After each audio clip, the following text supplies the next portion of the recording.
সমাজ যদি ঠিক করতে হয় তাহলে সমাজের মধ্যে যতগুলো খারাপ কাজ আছে এগুলো আমাদেরকে প্রতিহত করতে হবে কিনা, হবে কিনা?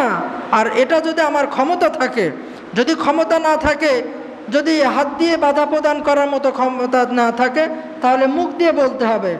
যদি বোঝা যায় যে না, আমি যদি মুখ দিয়ে বলতে যাই তাহলে আমার সমস্যা হতে পারে, তাহলে অন্তরে ঘৃণা বিদ্বেষ পোষণ করতেই হবে। তার প্রতি আপনি নরম দিল, সফট কর্নার, এটা কখনোই আপনার হতে পারে না। যদি আপনি এরকম করেন যে না, ছোট মানুষ একদিনই তো করবে, অনুষ্ঠান তো একদিনই হবে, আরে বাবা গান বাজনা কয়দিনের জন্য হবে, এই সমস্ত কথাবার্তা বলে যে সমস্ত অভিভাবক, সমাজের অভিভাবক, বাড়ির অভিভাবকরা এরকমভাবে তাদেরকে উস্কিয়ে দেবে, তাদের পক্ষাবলম্বন করবে, মনে করতে হবে তাদের একেবারে ইমান নেই, একদম বেঈমান। ঠিক কিনা? এই হাদিস অনুযায়ী, এটা তো আমার কথা না, তো রাসূলের হাদিস। আল্লাহ রাব্বুল আলামিন কুরআনুল কারীমের মধ্যে বলছেন যে ওয়াইদ ক্বালা লুকমানু লিবনিহি ওয়া হুয়া ইয়াইযুহু ইয়া বুনাইয়া লা তুশরিক বিল্লাহ ইন্নাশ শিরকা লাযুলমুন আযীম। আল্লাহ রাব্বুল আলামিন বলছেন যে স্মরণ করো সেই সময়ের কথা, ওয়াইজ, তুমি স্মরণ করো সেই সময়ের কথা।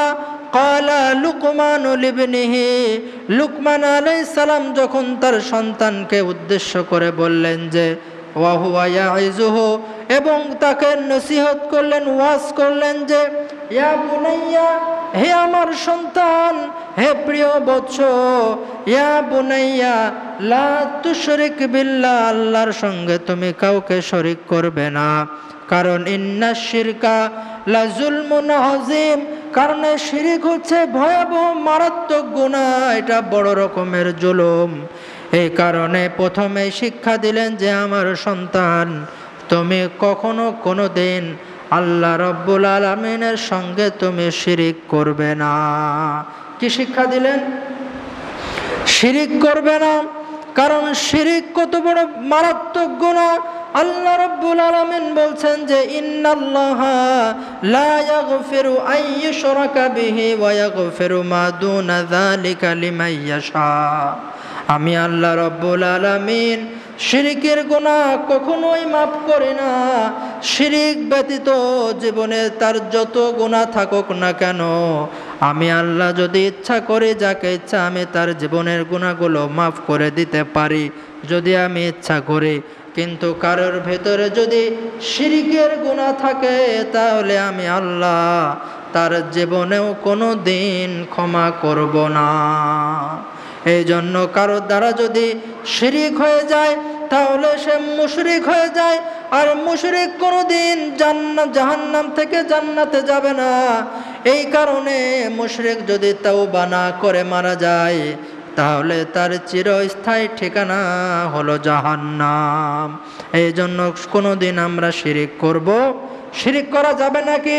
এবার বলেন তো দেখি, আল্লাহ বাদে অন্য কোনো মাজারে যাওয়া এটা কি?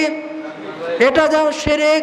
আমার পীরের কাছে গিয়ে যদি আমি বলি যে আমার সন্তান দেন, আমার অসুখ হয়েছে, এই অসুখটা আপনি ভালো করে দেন, পীরের কাছে যে যদি এই আকীদা, এই বিশ্বাস যদি কেউ লালন করে যে আমার অসুখ আমার পীর ভালো করে দিতে পারে, আমার অসুখ এই তাবিজের মাধ্যমে ভালো হতে পারে, আমার অসুখ আমার এই গাছের মাধ্যমে ভালো হতে পারে, এই বিশ্বাস, এই চেতনা যদি কারোর অন্তরের মধ্যে থাকে, তাহলে সে শিরিক করলো। আর কেউ যদি শিরিক করে তাহলে তার সমস্ত আমল একেবারে ধ্বংস হয়ে যায়। এই জন্য লোকমান আলাইহিস সালাম তার সন্তানকে প্রথমেই 1 নম্বর উপদেশ দিলেন যে ইয়া বুনাইয়া লা তুশরিক বিল্লাহ। 1 নম্বর, বাবা, আমি বাবা হিসাবে, তুমি আমার সন্তান হিসাবে আমি তোমাকে উপদেশ দিচ্ছি, তুমি কখনো আল্লাহর সঙ্গে কাউকে শরীক করবে না। এটা কয় নম্বর? জোরে বলেন। 1 নম্বর। 2 নম্বর, তাকে উপদেশ দিলেন যে ইয়া বুনাইয়া আকিমিস সালাহ। কি করবে? তুমি নামাজ আদায় করবে, নামাজ প্রতিষ্ঠা করবে, নিজে নামাজ আদায় করবে, ঈমান ইহতিসাবের সাথে তুমি নামাজটা আদায় করবে। কারণ যখনই তোমার মধ্যে ঈমান চলে আসবে, ঈমানদারের প্রথম কাজে হলো সে নামাজ আদায় করবে। কি করবে? এই জন্য আল্লাহ রাব্বুল আলামিন বলছেন যে আল্লাযীনা ইম্মাক্কান্নাহুম ফিল আরদি আকামুস সালাতা ওয়া আতাউয যাকাতা ওয়া আমারু বিল মা'রুফি ওয়া নাহাউ আনিল মুনকার। আল্লাহ রাব্বুল আলামিন বলছেন যে আমি যখন কোনো গোলামকে, কোনো বান্দাকে যখন আমি কোনো ক্ষমতার চেয়ারে বসাই, তার প্রথম কাজ হলো সে নামাজ প্রতিষ্ঠা করবে, 2 নম্বর কাজ হলো সে যাকাত প্রদান করবে, আর 3 নম্বর কাজ হলো সে সৎ কাজের আদেশ করবে, আর 4 নম্বর সে অসৎ কাজ থেকে বাধা প্রদান করবে। এই জন্য 2 নম্বর লুকমান আলাইহিস সালাম তার সন্তানকে কিসের উপদেশ দিলেন? জোরে বলেন, কিসের উপদেশ? সালাতের উপদেশ, নামাজের উপদেশ। কারণ নামাজ এমন একটা গুরুত্বপূর্ণ ইবাদত, দৈনিক 5 ওয়াক্ত নামাজ যদি কেউ না পড়ে তাহলে সে মুসলমানের খাতায় তার নামটা কোনোদিন থাকতে পারে না।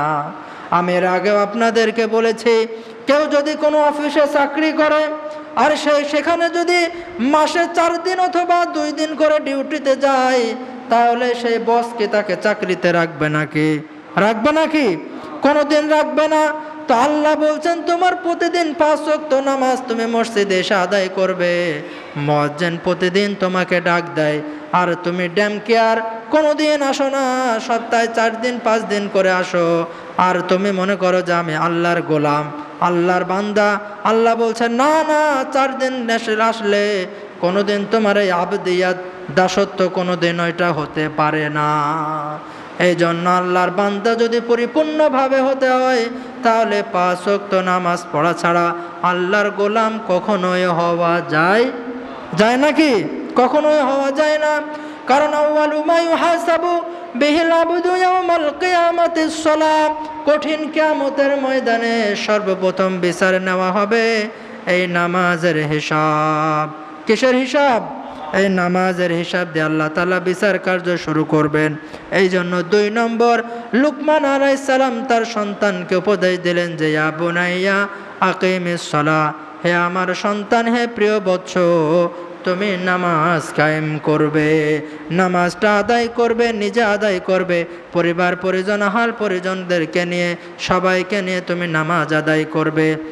3 নম্বর ওয়া আমর বিল মারুফি ওয়া নাহা আনিল মুনকার, তুমি সৎ কাজের আদেশ করবে এবং অসৎ কাজ থেকে মানুষকে বাধা প্রদান করবে। এটা হচ্ছে সামাজিক শিষ্টাচার, তাকে শিক্ষা দিলেন। সামাজিক যে আমি প্রথমে নিজে ইমানদার হলাম, আকীদা ঠিক করলাম, তারপরে আমি নামাজ প্রতিষ্ঠা করলাম, তারপরে আমার সমাজ ঠিক করতে হবে কিনা? সমাজ ঠিক করতে হবে না? এই জন্য আমি যেমন নামাজ পড়ার মাধ্যমে নিজেকে ঠিক করছি, ঠিক তেমনিভাবে আমার সমাজের ভিতরে যদি কোনো অসঙ্গতি থাকে, কোনো খারাপই থাকে, সেই খারাপ সংস্কৃতিকে আমাকে উৎখাত করার জন্য আমাকে প্রচেষ্টা করতে হবে, ঠিক কিনা? এই জন্য লুকমান আলাইহিস সালাম তার সন্তানকে কি বললেন? যে ওয়ামুর বিল মারুফি ওয়া নাহা আনিল মুনকার, তুমি সৎ কাজের আদেশ দেবে। কি করবে? সৎ কাজের আদেশ করবে এবং অসৎ কাজ থেকে মানুষকে বাধা প্রদান করবে। এটা হলো 3 নম্বর শিক্ষা, কারণ এটা খুব গুরুত্বপূর্ণ একটা ইবাদত। আল্লাহর নবী বলছেন যে মান রাআ মিনকুম মুনকারান ফালইগাইয়িরহু বিয়াদিহি ফাইন লাম ইস্তাতি' ফাবিলিসানিহি ওয়া ইন লাম ইস্তাতি' ফাবিকলবিহি ওয়া যালিকা আযআফুল ঈমান। আল্লাহর নবী বলছেন যে যদি তুমি দেখো তোমার সামনে কোনো নৈতিক খারাপ কাজ হচ্ছে, আর যদি তোমার ক্ষমতা থাকে, তাহলে তুমি সেখানে হাত দিয়ে বাধা প্রদান করো, সেটাকে প্রতিহত করো। আর এই ক্ষমতাটুকু যদি তোমার না থাকে, তাহলে তুমি তারপরে তুমি মুখ দিয়ে তাকে বাধা দাও। আর মুখ দিয়েও যদি তোমার বাধা দেওয়ার মতো ক্ষমতা না থাকে, তাহলে তুমি অন্তরে তার প্রতি ঘৃণা বিদ্বেষ পোষণ করো। আর এটাও যদি তুমি করতে না পারো, তাহলে আল্লাহর নবী বলছেন যে তুমি হলে একেবারে বেঈমান। আর যে শেষে যেই কথাটা বললাম যে শেষে যেই কথাটা বললাম যে অন্তর দিয়ে বিদ্বেষ পোষণ করবে, এটা হলো সর্বনিম্ন স্তরের ঈমান। কোন ঈমান? সর্বনিম্ন স্তরের ঈমান। আর এটুকু যে মনে ঘৃণা বিদ্বেষ পোষণ করতে পারবে না, তাহলে কি তার মধ্যে ঈমান আছে? কখনো ঈমান নাই। এই জন্য সমাজ যদি ঠিক করতে হয়, তাহলে সমাজের মধ্যে যতগুলো খারাপ কাজ আছে এগুলো আমাদেরকে প্রতিহত করতে হবে কিনা? হবে কিনা? আর এটা যদি আমার ক্ষমতা থাকে, যদি ক্ষমতা না থাকে, যদি হাত দিয়ে বাধা প্রদান করার মতো ক্ষমতা না থাকে, তাহলে মুখ দিয়ে বলতে হবে। যদি বোঝা যায় যে না, আমি যদি মুখ দিয়ে বলতে যাই তাহলে আমার সমস্যা হতে পারে, তাহলে অন্তরে ঘৃণা বিদ্বেষ পোষণ করতেই হবে। তার প্রতি আপনি নরম দিল, সফট কর্নার, এটা কখনোই আপনার হতে পারে না। যদি আপনি এরকম করেন যে না, ছোট মানুষ, একদিনই তো করবে, অনুষ্ঠান তো একদিনই হবে, আরে বাবা গান বাজনা কয়দিনের জন্য হবে, এই সমস্ত কথাবার্তা বলে যে সমস্ত অভিভাবক, সমাজের অভিভাবক, বাড়ির অভিভাবকরা এরকমভাবে তাদেরকে উস্কিয়ে দেবে, তাদের পক্ষাবলম্বন করবে, মনে করতে হবে তাদের একেবারে ঈমান নেই, একদম বেঈমান। ঠিক কিনা? এই হাদিস অনুযায়ী, এটা তো আমার কথা না, তো রাসূলের হাদিস। এই জন্য 3 নম্বর, লুকমান আলাইহিস সালাম তার সন্তানকে আদেশ করলেন যে তুমি সবসময় সৎ কাজের আদেশ করবে এবং অসৎ কাজের থেকে বাধা প্রদান করবে। আর 4 নম্বর তাকে আদেশ করলেন, 4 নম্বর তাকে বললেন যে ওয়ালা তুসাইর খাদ্দাকা লিন্নাসি ওয়ালা তামশি ফিল আরদে মারহা। তাকে শিষ্টাচার শিক্ষা দিলেন, ম্যানার্স, কিভাবে ভদ্রতা শিক্ষা দিলেন। আল্লাহর সেটা কুরআনুল কারীমের মধ্যে তুলে দিয়েছেন যে লুকমান আলাইহিস সালাম তার সন্তানকে বলছেন যে ওয়ালা তুসাইর খাদ্দাকা লিন্নাস, মানুষের সঙ্গে তুমি কখনো হেয় প্রতিপন্ন করবে না, অবজ্ঞা করবে না। ওয়ালা তুসাইর খাদ্দাকা লিন্নাস ওয়ালা তামশি ফিল আরদে মারহা, এবং জমিনের মধ্যে যখন তুমি চলাচল করবে, হাঁটা চলাফেরা করবে, তখন দম্ভ ভরে অহংকারের সঙ্গে তুমি হাঁটা চলা করবে না। মানুষের দেখবেন যখন হঠাৎ করে 2টা টাকা হয়ে যায়, তখন হাঁটার ধরন চেঞ্জ হয়ে যায়, 2 হাতটা একটু এরকম করে হাঁটে। সমাজের মধ্যে শ্রেণীর মানুষ আছে না নাই? জোরে বলেন। এই জন্য আল্লাহ শিক্ষা দিলেন যে ওয়ালা তামশি ফিল আরদি মারহা, খবরদার জমিনের মধ্যে দম্ভ ভরে হাঁটবে না। আল্লাহ অন্য জায়গায় বলছেন যে ওয়ালা তামশি ফিল আরদি মারহা ইন্নাকা লান তাখরিকাল আরদ ওয়া লান তাবলুগাল জিবালা তুলা। কখনো হে মানুষেরা, কখনো তোমরা এই জমিনের মধ্যে অহংকার করে, দম্ভ করে কখনো হাঁটবে না। কারণ তুমি যত অহংকার করে হাঁটো না কেন, তোমার পায়ের পা দিয়ে তুমি কখনো জমিনকে তুমি কখনো বিদীর্ণ করতে পারবে না। আবার তুমি যতই বুক ফুলিয়ে হাঁটো না কেন, পাহাড়ের সমপরিমাণ উঁচু তুমি কোনোদিন হতে পারবে না। এই জন্য একেবারে নম্র ভদ্রভাবে তুমি চলাফেরা করবে। রহমানের বান্দা যারা হবে তারা কেমন হবে? আল্লাহ বলছেন ওয়া ইবাদুর রহমানিল্লাযিনা ইয়ামশুনা আলাল আরদি হাওনা। রহমানের বান্দা যারা হবে, যারা মুমিন বান্দা হবে, তারা হাঁটা চলাফেরা করবে কিভাবে? একেবারে নম্র ভদ্র বিনয়ের সাথে সে রাস্তা দিয়ে চলাফেরা করবে। আবার এর ব্যাখ্যায় লিখেছেন এমনভাবে না যেন দেখে মনে হয় ফকির যাচ্ছে, এরকম নয়।